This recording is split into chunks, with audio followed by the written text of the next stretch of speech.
Ons het hier gery, voorbij gereis, kom by Piketweg, né? Toe staan daar 'n mooi meisie. Ek praat mooi meisie, ek praat nie by looks en wat nie, maar 'n mooi meisie, 'n mooi meisie, wie sou ook kan sien sy het geleer het, sy staan met 'n 20 rand en hy met 'n CV in haar hand.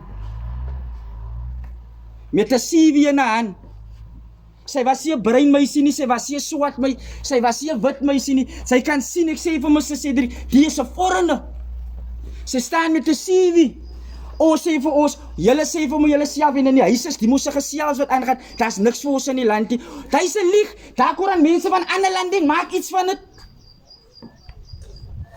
Daar kom 'n man van Somalië, hy maak duisende rande ons van die land. Nou staan ons voor die winkels op en skarre rande. Nou omdat liewe so swaar is vir jou, nou haal dit uit toe by man en maak hy is hy Raymond se skuld nie. Daai man het gebruik wat vir hom is. Maar nou word sy pos, you don't belong hier, you don't belong, weet jy wat, in die land, laat ek jou nou sê, die nasie, enige land wat jy gaat, die is nie met van kalle of reisie, maar wat oorals wat jy gaat, as jy nie 'n benefit is in lewe nie, nie eens in jou familie nie, word jy raak gesien nie.